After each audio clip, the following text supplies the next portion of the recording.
Hi friends, आज हम भारत की अर्थव्यवस्था का एक बहुत ही इंपॉर्टेंट टॉपिक का नाम है शहरी चुनौती कोष, जिसे अंग्रेजी में कहते हैं अर्बन चैलेंज फंड, जिसे शॉर्ट में यूसीएफ कहेंगे। इसके बारे में काफी डिटेल चर्चा करेंगे। आप हमारे साथ बने रहिए ताकि आपको इसके बारे में जानकारी प्राप्त हो सके। टॉपिक हमारा शहरी चुनौती कोष। तो प्रधानमंत्री नरेंद्र मोदी की अध्यक्षता में 13 फरवरी 2026 को भारत के शहरी परिदृश्य को बदलने के लिए 1 लाख करोड़ लगभग हमारे 12 बिलियन यूरो के शहरी चुनौती कोष की मंजूरी दी गई है। कितने 1 लाख करोड़ के शहरी चुनौती कोष को मंजूरी दी गई है। और इस योजना का मुख्य उद्देश्य क्या है? इस योजना का मुख्य उद्देश्य भारतीय शहरों को केवल सरकारी अनुदान पर रहने की बजाय भारतीय शहरों को केवल सरकारी अनुदान पर निर्भर रहने की बजाय सुधार उन्मुख मतलब रिफॉर्म ओरिएंटेड और बाजार आधारित आत्मनिर्भर मॉडल की ओर लेके जाना है। तो इसका मुख्य उद्देश्य ये है। और ये योजना हमारे शहरों के बीच प्रतिस्पर्धात्मक जो संघवाद है इसके सिद्धांत पे काम करेगी। ये हमारे किस सिद्धांत पे काम करेगी? ये शहरों के बीच में प्रतिस्पर्धात्मक संघवाद मतलब कोऑपरेटिव फेडरलिज्म के सिद्धांत पे काम करेगी ये योजना। अब हम देखेंगे योजना के लक्ष्य और पात्रता की बात करें। क्या योजना के क्या क्या लक्ष्य है और उसकी क्या क्या पात्रता उसकी बात करें। तो इस कोष के तहत अगले 5 वर्षों मतलब 2025-26 से 2030-31 तक उसमें हमारे शहरी बुनियादी ढांचे में 4 लाख करोड़ रुपए का कुल निवेश जुटाने का लक्ष्य रखा है। कितने? 4 लाख करोड़ रुपए का कुल निवेश जुटाने का लक्ष्य रखा है। किसके लिए? शहरी बुनियादी ढांचे में। बात करें इसमें हमारी 3 श्रेणियां बनाई गई हैं। बड़े शहरों की बात करें तो 10 लाख से अधिक आबादी वाले सभी शहर इसके लिए पात्र होंगे। कितने? 10 लाख से अधिक आबादी वाले जितने भी शहर होंगे वो इसके लिए पात्र होंगे। बात करें राजधानी की तो देश के सभी राज्यों और केंद्र शासित प्रदेशों की राजधानी इसके लिए पात्र होगी। औद्योगिक शहर की बात करें तो हमारे 1 लाख से अधिक आबादी वाले प्रमुख औद्योगिक केंद्र 1 लाख से अधिक आबादी वाले प्रमुख औद्योगिक केंद्र भी इसके अंतर पात्र होंगे। तो 3 श्रेणियां बनाई गई। एक तो हमारे बड़े शहर, राजधानियां और औद्योगिक शहर। बात करें वित्तीय मॉडल की तो इसका फाइनेंशियल मॉडल की बात करें तो ये क्या होगा? 25-50 और 25 के अनुपात में रहेगा। तो ये योजना हमारे मैचिंग ग्रांट मॉडल पे आधारित है। किसे? मैचिंग ग्रांट मॉडल पे आधारित है। जिसका मतलब ये है कि पूरा पैसा केंद्र सरकार नहीं देगी। इसका मतलब क्या? पूरा पैसा सरकार नहीं देगी, केंद्र सरकार नहीं देगी, बल्कि 3 अलग अलग स्रोतों से जुटाया जाएगा। जिसमें हमारे केंद्र सरकार कितना देगी? केवल 25% पैसा केंद्र सरकार देगी। आप इसे शुरू में भी देख सकते हैं कि जैसे शुरू में कितना बताया गया था, 1 लाख करोड़ रुपए का जो हमारा शहरी चुनौती कोष बनाया जाएगा। जबकि हमने आगे क्या देखा था कि कितनी हमें निवेश कितना जुटाना है? 4 लाख करोड़ रुपए का। तो इससे हम समझ सकते हैं 25% हमारे केंद्र सरकार देगी। कितना? 25% हमारे केंद्र सरकार देगी। तो परियोजना लागत का 1/4 हिस्सा केंद्र सरकार के द्वारा सहायता के रूप में दिया जाएगा। कितना? 1/4 हिस्सा, और वो भी कितना? 1 लाख करोड़ रुपए। फिर बात करें बाजार के द्वारा मतलब बॉन्ड के जरिए या फिर पीपीपी मॉडल के जरिए 50% न्यूनतम हमारे क्या ये हमारे बाजार के जरिए लिया जाएगा। तो ये हिस्सा जुटाना अनिवार्य है। इसके बिना हमारी सरकार पैसा नहीं देगी। जिसे हमारे शहर म्यूनिसिपल बॉन्ड या फिर सार्वजनिक निजी भागीदारी मतलब पीपीपी के माध्यम से अनिवार्य रूप से प्राप्त करेंगे। सबसे पहले हमारे 50% की राशि पूरी होगी, उसके बाद ही हमारे केंद्र सरकार पैसा देगी। फिर राज्य और नगर निकाय की बात करते हैं, 25% पैसा ये देंगे। तो शेष राशि राज्य सरकार या फिर नगर निगम को अपने आंतरिक राजस्व से जुटानी होगी। तो हमारे 25-50-25 ये मॉडल है हमारे कौन सा? वित्तीय मॉडल, जिसे हम क्या बोलते हैं? मैचिंग ग्रांट का मॉडल कहते हैं। अब हम देखेंगे कोष की कार्यप्रणाली। कोष किस तरह से कार्य करेगा। कोष की कार्यप्रणाली की बात करें तो चैलेंज बेस्ड सिलेक्शन किया जाएगा। जो हमारे क्या होगा? प्रतियोगिता पे आधारित होगा। तो हमारे 1 लाख करोड़ रुपए का फंड सीधे किसी भी शहर को नहीं बांटा जाएगा। आप इसे याद रखेंगे, जो हमने 1 लाख करोड़ रुपए का फंड बनाया है ये सीधे किसी भी शहर को नहीं बांटा जाएगा। नगर निगमों और विकास प्राधिकरणों को नगर निगमों और विकास प्राधिकरणों को शहरी बुनियादी ढांचे, कचरा प्रबंधन और राजस्व बढ़ाने के लिए नए और बेहतरीन प्रोजेक्ट प्रपोजल बना के पेश करने पड़ेंगे। तो हमारे सबसे पहले क्या करेंगे? नगर निगम और विकास प्राधिकरण क्या करेंगे? शहरी बुनियादी ढांचे, कचरा प्रबंधन, राजस्व बढ़ाने के लिए नए और बेहतरीन जो प्रोजेक्ट होंगे वो प्रपोजल के रूप में पेश करने होंगे। चयन प्रक्रिया की बात करें तो जो शहर सबसे प्रभावी, व्यवहारिक और टिकाऊ प्रपोजल पेश करेंगे जो शहर सबसे प्रभावी, व्यवहारिक और टिकाऊ प्रपोजल पेश करेंगे वे ही इस चुनौती को जीतकर फंड हासिल कर पाएंगे। अब हम देखेंगे निवेश के 4 मुख्य क्षेत्र, किन किन क्षेत्रों में हमारा निवेश किया जाएगा। तो इस फंड का इस्तेमाल मुख्य रूप से कुछ क्षेत्र है उनमें किया जाएगा जो हमारे क्या क्षेत्रों के आधुनिकीकरण का कार्य करेंगे। सबसे पहला हमारा क्षेत्र आता है शहरी गतिशीलता मतलब अर्बन मोबिलिटी। तो शहरों में ट्रैफिक जाम और कार्बन उत्सर्जन कम करने के लिए क्या हमारे शहरों में ट्रैफिक जाम और कार्बन उत्सर्जन कम करने के लिए metro rail, transit oriented development जिसे टीओडी कॉरिडोर कहते हैं, और इलेक्ट्रिक बस नेटवर्क, इनके विस्तार में हमारा क्या पहला क्षेत्र होगा। इनका विस्तार करना हमारे पहले क्षेत्र में आएगा, जिसे हम शहरी गतिशीलता या अर्बन मोबिलिटी कहते हैं।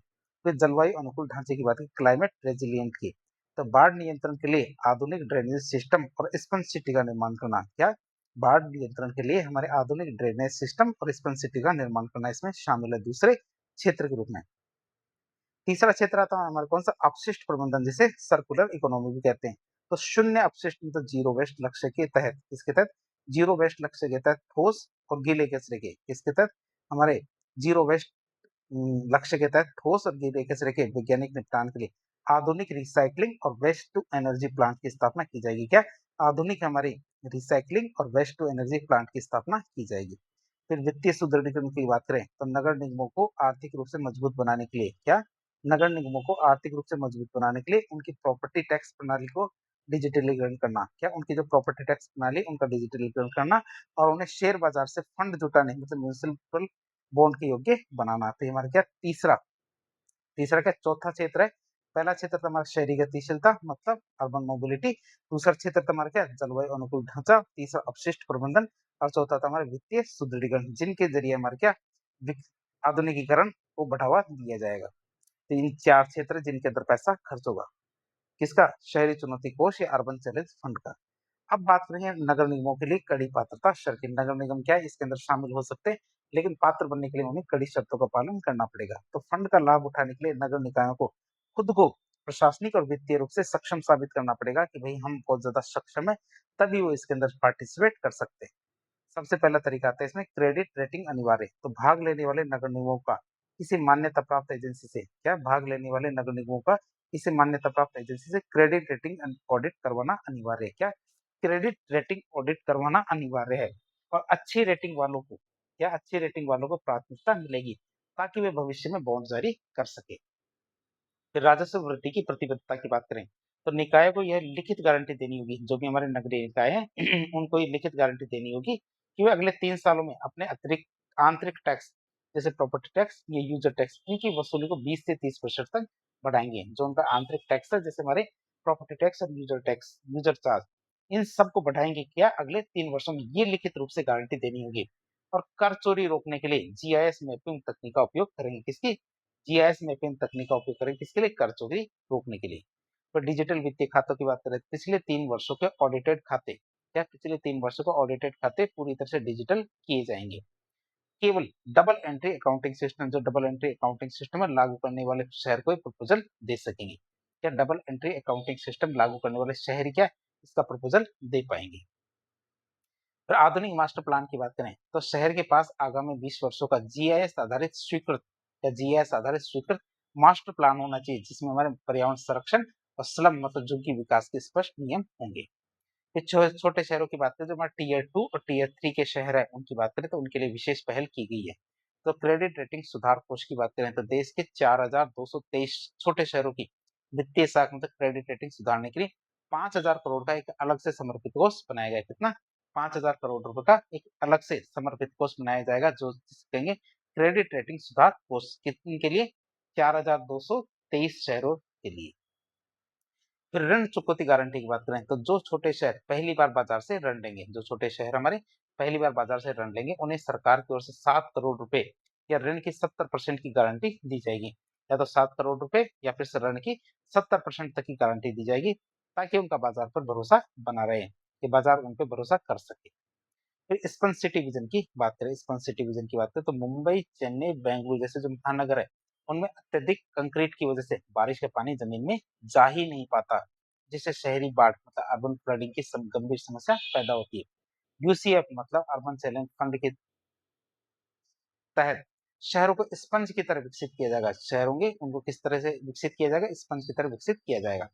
बात करें इसका मूल सिद्धांत क्या है, तो इस विजन का मुख्य उद्देश्य है हमारे शहरों को एक स्पंज की तरह बनाना, जो भारी बारिश के पानी को सोख ले मतलब एब्जॉर्ब कर ले, और उसे प्राकृतिक रूप से गहरे साफ करके मतलब फिल्टर करके जरूरत पड़ने पर दोबारा उपयोग के लिए जमा कर सके। इसका मूल सिद्धांत क्या हमारे, इस विजन का उद्देश्य शहरों को एक स्पंज की तरह बनाना है, जो हमारे भारी बारिश के पानी को सोख ले मतलब एब्जॉर्ब कर ले, और इसे प्राकृतिक रूप से साफ करे मतलब फिल्टर करे, और जरूरत पड़ने पर दोबारा उपयोग मतलब रीयूज के लिए जमा कर सके।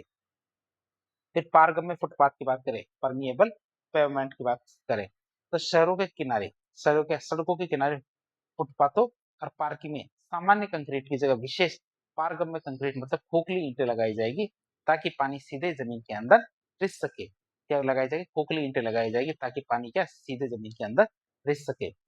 फिर जल निकायों के जीर्णोद्धार की बात करें, किसकी? जल निकायों के जीर्णोद्धार की बात करें, तो शहरों के भीतर लुप्त हो चुके, या शहरों के भीतर लुप्त हो चुके पारंपरिक तालाबों, झीलों और आर्द्रभूमि मतलब वेटलैंड्स को पुनर्जीवित किया जाएगा। इसके चारों ग्रीन बफर और अर्बन फॉरेस्ट विकसित किए जाएंगे। फिर roof top rain water harvesting की बात करें, तो बड़ी सरकारी इमारतों, व्यावसायिक परिसरों और आवासीय सोसाइटियों में, क्या हमारे बड़ी सरकारी इमारतों, व्यावसायिक परिसरों और आवासीय सोसाइटियों में बारिश का पानी सहेजने के लिए हार्वेस्टिंग सिस्टम लगाना अनिवार्य होगा, और इसके लिए सब्सिडी दी जाएगी। इसके लिए क्या सब्सिडी भी दी जाएगी। फिर भूजल पुनर्भरण की बात करें, ग्राउंड वाटर रिचार्ज की बात करें, तो सोखे गए पानी को सीधे शहर के गिरते भूजल स्तर मतलब वाटर टेबल को सुधारने के लिए डाइवर्ट किया जाएगा। जो सोखा गया पानी होगा, उस पानी को सीधे शहर के गिरते हुए भूजल स्तर को मतलब वाटर टेबल को सुधारने के लिए डाइवर्ट किया जाएगा, जिससे हमारे गर्मियों में होने वाले पानी की कीमत, जो पानी की किल्लत है, वो कम हो पाएगी। फिर शहरों और नागरिकों को इससे फायदे की बात करें, तो जीवन सुगमता की बात करें, ईज ऑफ लिविंग की, तो नागरिकों को 24/7 शुद्ध पेयजल, हमारे 24 घंटे और सातों दिन हमारे क्या शुद्ध पेयजल मिलेगा, बेहतरीन सीवरेज लाइनें मिलेगी और प्रदूषण मुक्त स्वच्छ वातावरण मिलेगा। फिर आर्थिक विकास इंजन की बात करें, तो अत्याधुनिक इंफ्रास्ट्रक्चर वैश्विक कंपनियों और निवेश को आकर्षित करेगा। यदि हमारे जो निकाय हैं, निकायों के पास हमारे अत्याधुनिक इंफ्रास्ट्रक्चर होगा, तो हमारे वैश्विक कंपनियों और निवेश को आकर्षित करेगा, जिससे हमारे स्थानीय स्तर पर लाखों मूल्य वाले रोजगार पैदा होंगे। पारदर्शी प्रशासन की बात करें, तो फंड प्राप्त करने की शर्तों के कारण नगर निगमों की कार्यप्रणाली पूरी तरह से पारदर्शी, डिजिटल मतलब पेपरलेस और जनता के प्रति जवाबदेह हो जाएगी। तो इस तरह आज हमने इंडियन इकोनॉमिक्स का एक बहुत इंपॉर्टेंट टॉपिक था शहरी चुनौती कोष या अर्बन चैलेंज फंड के बारे में देखा। इस प्रकार के इंफॉर्मेटिव वीडियो देखने के लिए हमारे चैनल से जुड़े। वीडियो यदि पसंद आता तो वीडियो को लाइक करें, चैनल को सब्सक्राइब करें, अपने दोस्तों के साथ शेयर करें। धन्यवाद।